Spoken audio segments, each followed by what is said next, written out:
My presentation is about the British implementation of the Balfour Declaration between 1918 till 1948. Well, here, for the British policies in the implementation of Balfour Declaration, we can summarize it in some points. Here I have 11 points in general. Number one, the British declaration to the Arabs were neglected. This is here, my point here is that there were at least 3 other declarations followed the Balfour Declaration, which were ignored later by the British. Number one, the Hogarth Assurance to Sharif Hussein in January 1918. Number 2, the British Declaration to the 7 Syrian leaders in June 1918, and the Anglo-French Declaration on 7th of November 1918. All these declarations followed the Balfour Declaration, committed the British to the uncompromised political and economic rights of the Palestinians and other Arabs, and clearly understood as abolition or a positive modification of the Balfour Declaration. However, the Balfour Declaration became and continued to be the pillar of the British policy in Palestine. Number 2, the British commitment was only to the Jewish part of the Balfour Declaration. This is known, and we have talked about it. Most importantly here, it ignored its commitments not to prejudice the rights of the Palestinians, who were representing 92% of the inhabitants of Palestine at the beginning of the occupation. Point number 3, that Britain ignored the essence of its role as a mandate power. Excuse me. So the Britain. So no, that's not the case. Britain gave itself an international cover with the League of Nations resolution in 24th July 1922, which granted its mandate over Palestine, including the Balfour Declaration. However, the notion of the mandate, according to the League of Nations, was based on supporting the people who were under such mandate regime and preparing them to obtain their independence.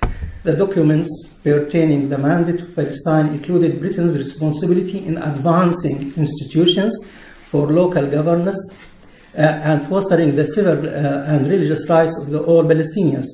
This would have meant that the Balfour Declaration should not ultimately stand in their way for establishing their institutions and their state. Number 4, deliberate injustice policies toward Palestinians. And this policy of injustice against Palestinians was deliberately done by the British government at that time. As an example, in the words of Balfour, on 18th of August 1919, in Palestine, we do not propose even to go through the form of consulting the wishes of the present inhabitants of the country. The great powers are committed to Zionism, and Zionism, be it right or wrong, good or bad, is of far profounder importance than the desires and prejudices of 700,000 Arabs who now inhabit the ancient land. So this is one of the examples. The other example is what Winston Churchill, the Secretary of Colonies, stated on 9th of March 1922 in the parliamentary debates, the House of Commons. He said, "I said last year that our policy was one of moderation, endeavoring to persuade one side to concede," this is the Arabs, "and the other to forbear," this is the Jews. So here it is double standard, and with different ways in dealing with the people of Palestine.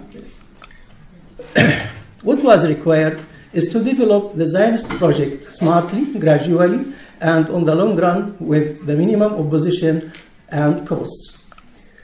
So with one of the ideas or one of the examples of that is that when the Prime Minister Ramsey MacDonald was consulting about signing a High Commissioner in Palestine, 1931, he was saying, he realized this idea that, and then he said, I would like to appoint a general, but one who does it with his head, not his feet.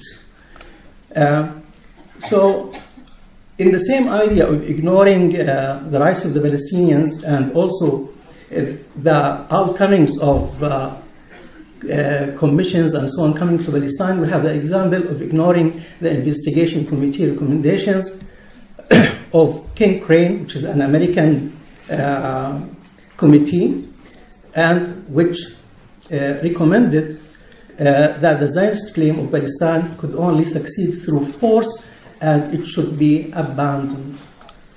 Same to the House of Lords' rejection to the British policies in 1922, when the House of Lords discussed the matter, the British policy, and rejected it by 60 to 29. Also was not accepted, and Churchill went to the House of Commons to get what he wants. Number 5, that senior British officials were selected from amongst pro-Zionists. Here I'll give an example of Ronald Storrs, the governor of Jerusalem, 1917-1926, who mentioned that the British officials and higher administrative cadres were selected from amongst pro-Zionist loyalists to the Jewish national home.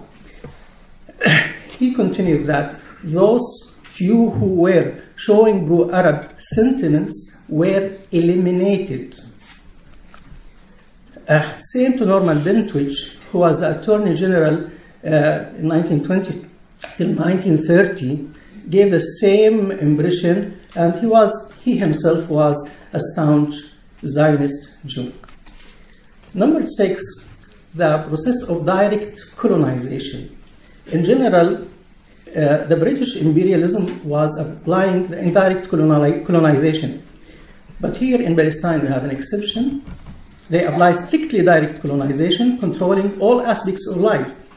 Never accepted the establishment of Palestinian government or a real, freely elected representative council. The High Commissioner of Palestine was the sole master and uncrowned king of Palestine in general. Number 7, High Commissioners with distinguished military recourse. And I repeat here, military recourse. So both having the political ability and also who can deal with such disturbances is expected in Palestine. For example, I will skip some of the slides. Lord Bloomer, who was the High Commissioner, 25 to 28, was a retired Field Marshal. John Chancellor was also a captain in the intelligence department in the War Office. Sir Arthur Wauchope, 31 to 38, was a retired full general. John Gort also was a full general. Also, the last High Commissioner, Sir Alan Gordon, was also a full general. 2 exceptions, but most of them, this is Herbert Samuel, who was a Zionist Jew, and he was one of the exceptions, but he served the Zionist issue very well in Palestine. Okay, number 8, no Palestinian constitutional institutions, political or legal or military. So the British government, as a mandatory war, did not shoulder her responsibility in establishing a Palestinian government, nor a Palestinian representative legislative council, nor the British themselves accepted the idea of establishing the existence of an official Palestinian military force. Palestinian military forces to be in charge of defending the country after independence. This never happened. Number 9, reshaping and restructuring the legal and judicial system. Also, this happened in Palestine. The first 10 years were under the supervision of Norman Bentwich, who was the Attorney General. And he took over the task of passing a huge number, more than 350 ordinances were done in the 1920s only. he himself was describing what he has done, that the laws he passed by the imperial environment for the Great Britain, in Palestine, the laws were nearly as many as laws passed by the imperial parliament of the Great Britain. The Arab leaders themselves derived what is called the law factory, which he established in Palestine. This I would skip, just examples. Number 10, creating the environment of establishing a Jewish state. And here we have many examples, and unfortunately under the pressure of time, I will give you just an example here. When Balfour himself was asked about the declaration and whether this would be, in general, at the end of the day, ultimately will go for a Jewish sovereignty in Palestine, or he's trying to graft a Jewish population to an Arab Palestine. Balfour said, my personal hopes is that the Jews, thank you, is that the Jews will make good of Palestine and eventually found a Jewish state.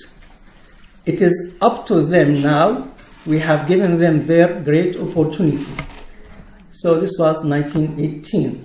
So what was done in general is that they created a good environment for the Zionist project in Palestine. What is called the tacit approval was given to many illegal Jewish activities, especially in security and military matters, and many of the policies on the ground which favored Zionism program.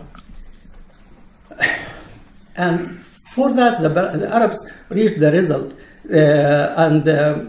of that without the British, the Arabs think that they would have nothing to fear from the Jews. This is the statement of Arthur Waqf himself, the High Commissioner of Palestine. So, establishing their institutions, Jewish agency, huge economic, social, education institutions, and so on. In the same time, the British authorities sought to disarm Palestinians, even imprisoning for years anyone who owned ammunition, daggers, or knives.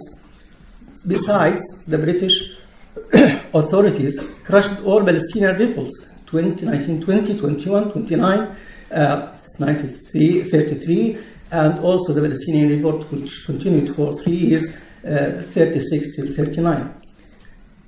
In the same time, especially in the Second World War, there was a very active military cooperation between the British authorities and the Zionism, and establishing the Balma, the striking force of the Haganah. The British military intelligence played a strong role in that.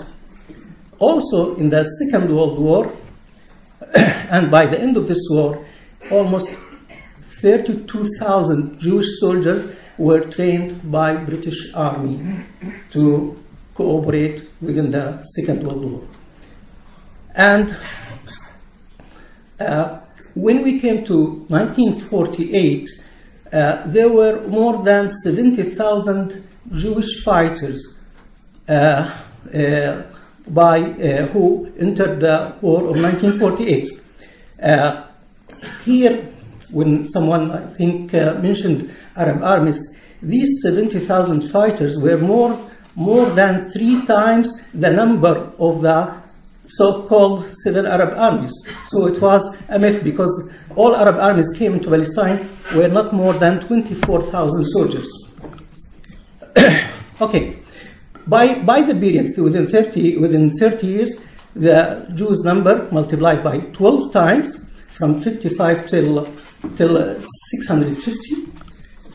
So as you see here in this diagram, also jumping to it, land multiplied 3 times. And with this, everything changed in Palestine. Last point is that British authorities itself ignored and abolished white paper's recommendations when it comes to commissions coming to Palestine, and recommended some rights of the Palestinians. This happened in 1930-31. Also happened with the white paper in 1939, which recommended abolishing the promise of Balfour, or the Declaration of Balfour, and asked for British to announce that it seeks to establish a Palestinian state within 10 years. This was abolished 6 years later with Bevan Declaration, who abolished this promise. So the outcome, and with this I end, is that by 1948, the British raised this issue to the United Nations, and then we have this 181 resolution, which divided Palestine into 2 states. I will not go for further details, but the price we have paid was very big. We have a catastrophe of the Palestinians, and 58% of the Palestinians became refugees, almost 2/3 of them, and Palestinians lost 78% of the country, and we have the catastrophe of Palestine continued till nowadays. Thank you very much.